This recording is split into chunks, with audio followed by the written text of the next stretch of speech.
Hey ladies and gentlemen, welcome back to the channel. As always, it is Nick here, back with your daily crypto news and analysis, and today we're going to be talking about Xinfin Network, aka XDC. So let's just dive in and let's talk about a few things. So it's actually been a while since we talked about XDC, and a lot has unfolded, and at a very rapid pace as well. But what we want to really kind of focus on is what's happening on the ecosystem and what is happening outside of the ecosystem. So first off, we're going to be talking about what is happening within the entire ecosystem for XDC and then what's going on outside. So first off, I want to start with this video real quick. It is about a minute and 30 seconds long, and it says here, the quote here, I should say, from Marshall XDC: "We are on the brink of a dramatic change." A lot of people down here are saying, like, she made it clear that it won't be cryptocurrency. We always hear that, but I'm just going to listen in. It's about a minute and a half, so listen closely. And it's not about the U.S. versus China. It's about what underpins a world order is always the financial system. I was very privileged. My father was an advisor to Nixon when they came off the gold standard in '71, and so I was brought up with a kind of inside view of how very important the financial structure is to absolutely everything else. And what we're seeing in the world today, I think, is we are on the brink of a dramatic change where we are about to, and I'll say this boldly, we're about to abandon the traditional system of money and accounting and introduce a new one. And the new one, the new accounting, is what we call blockchain. It means digital. It means having a almost perfect record of every single transaction that happens in the economy, which will give us far greater clarity over what's going on. It also raises huge dangers in terms of the balance of power between states and citizens. In my opinion, we're going to need a digital constitution of human rights if we're going to have digital money. But also, this new money will be sovereign in nature. Most people think that digital money is crypto and private, but what I see are superpowers introducing digital currency. The Chinese were the first. The U.S. is on the brink, I think, of moving in the same direction. The Europeans have committed to that as well. And all of this will be centered on DLT.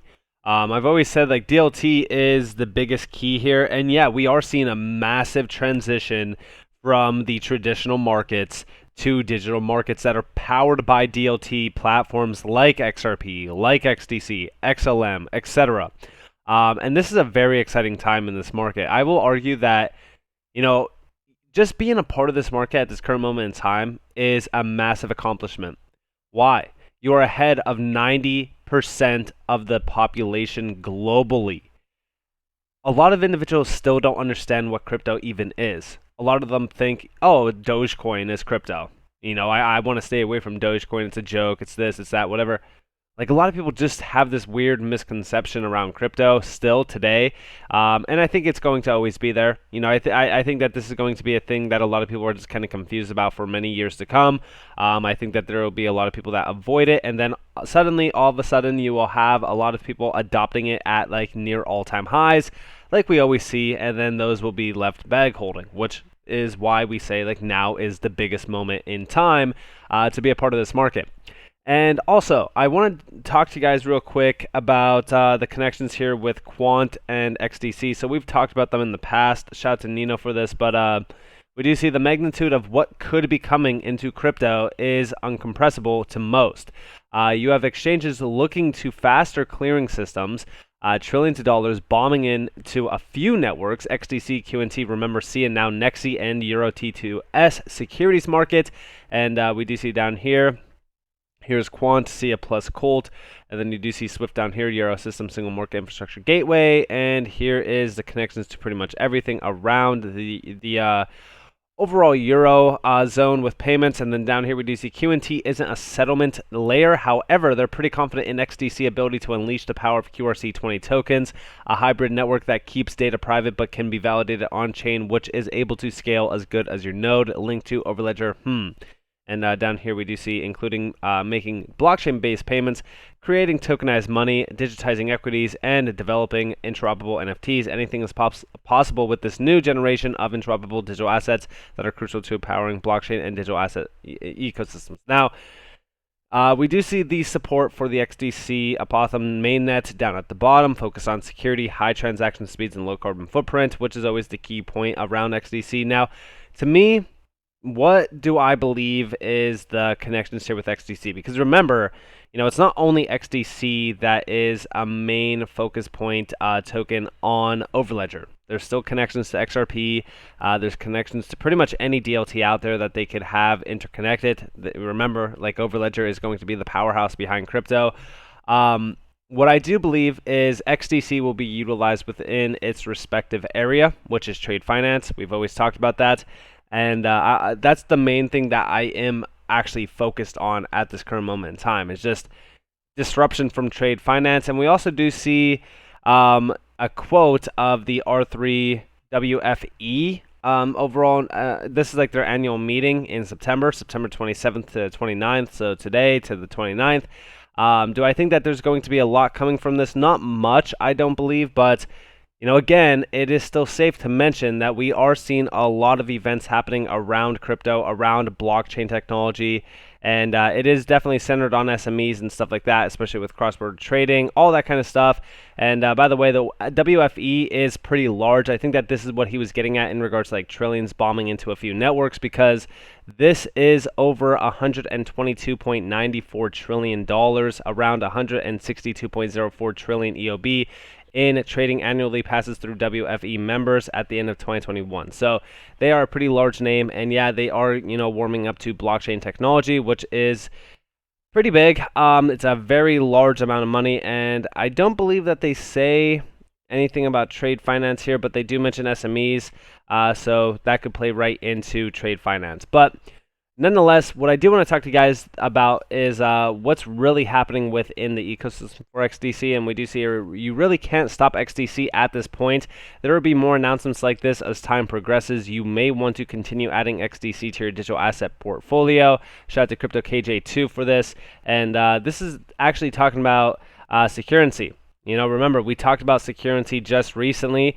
They are a huge name, and I'm very excited to see a full-on integration here. XDC network to integrate groundbreaking DeFi. And within this, we actually get a little bit of a breakdown on what's actually happening within this. We already broke down this partnership, but we actually see a first, integration here. And so Digital Asset Composer is the thing that they are deploying on XDC. It is a unique no-code platform for the creation of digital assets, sophisticated financial instruments as smart contracts on blockchain networks, and crowdsource financial engineering in an open ecosystem of value. It will allow the XDC network community to easily compose financial instruments and entire DeFi protocols, fractionalize real-world assets, and create highly customized, utility NFTs.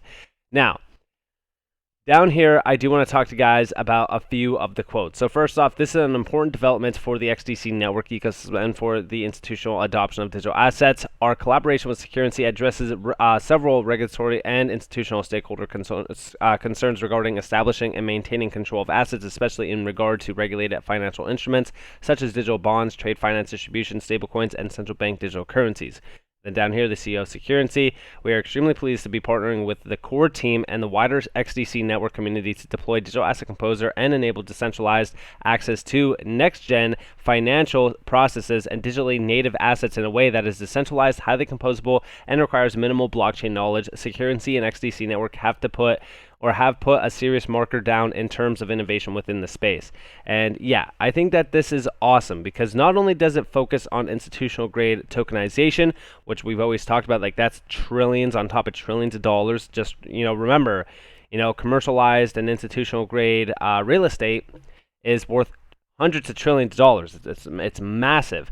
But they are going to be disrupting liquidity markets, global liquidity markets. They're going to be disrupting global markets by tokenization as well. I would ultimately say that XDC is really kind of warming up to be the institutional grade chosen one. And there's been a lot of updates around Securrency recently, but I thought that this was very interesting. And also we do see Response first integrate. And yeah, this is pretty big. So with all of that in mind, let's move on and let's talk about this as well. So, for the most part, I know that a lot of people have been focused on what's happening around the world in regard to trade finance. Recently, I just talked to guys about how 90% of the UK banks are suffering because of trade finance. And we do see here UK banks suffering due to lackluster sustainable trade finance, TradeFi. There is a solution for that, XDC.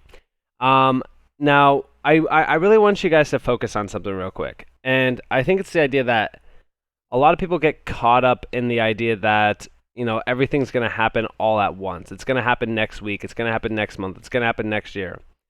What Xinfin is focused on with trade finance, it's 100% urgent to move towards this.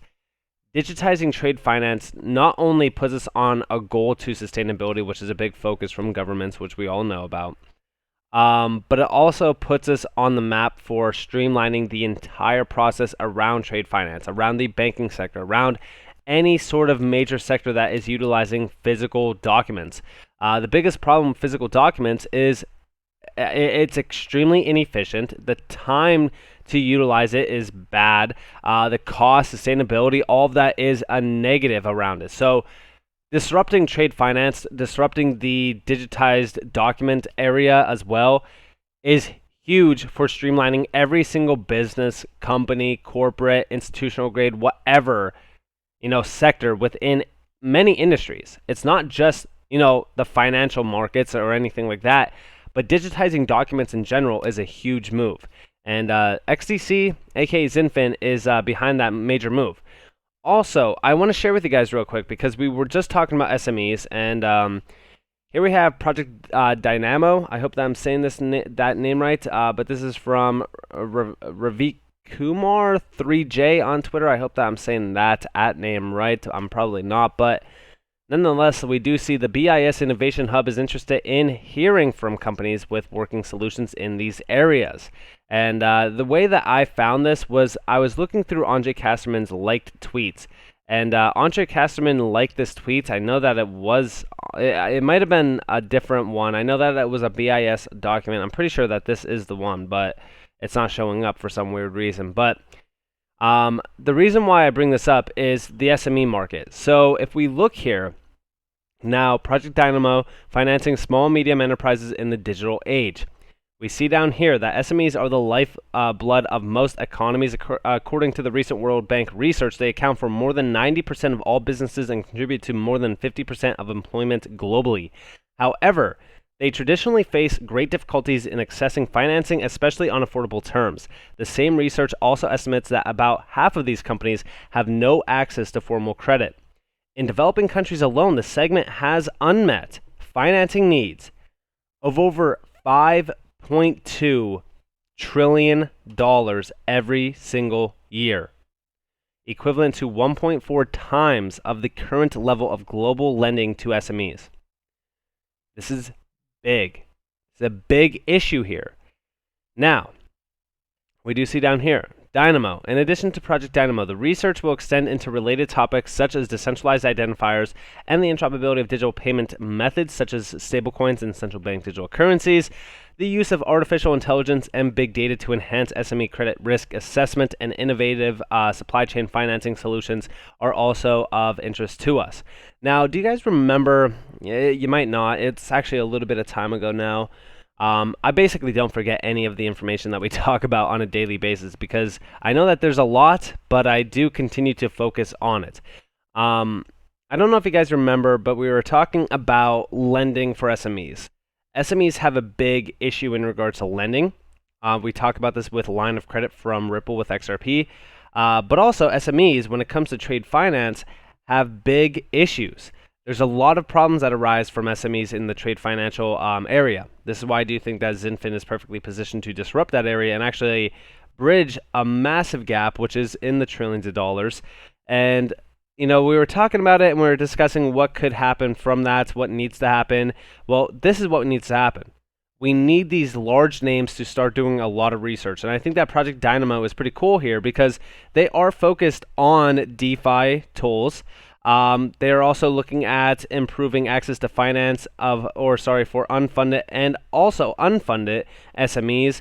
The intention is to enable policymakers and financial service industry to develop a deeper understanding of whether and how these technologies can reduce transaction and borrowing cost. That's the biggest focus point, right? We've been talking about that, and we've been talking about how they could, lower these costs. How do you reduce transaction costs? Well, we know that physical documentation around the trade finance market is extremely expensive. Digitizing that cuts out a ton of cost, it streamlines the entire process, and it actually makes trade finance very efficient, and it unlocks a ton of money. So when we talk about that technological advancement gap, that is like about I think it's 1.8 trillion. It might be more now, but that's a huge, shoe to fill for Xinfin. And again, that's all we really need. I mean, right now, Xinfin, or XDC, I should say, is extremely undervalued and overlooked. And if it does fill that gap, which it looks like it's going to, then we have a ton of upside in our future. So with that being said, I hope that you guys enjoyed this video. If you guys did, definitely leave a like, subscribe, to notifications on. If you guys want free content, you guys are more than welcome to follow me on Twitter and join the free Discord down in the description below. So it's up to you all. Have a beautiful day, beautiful night. Wherever you guys are in this beautiful world, it's been Nick. Peace out, guys.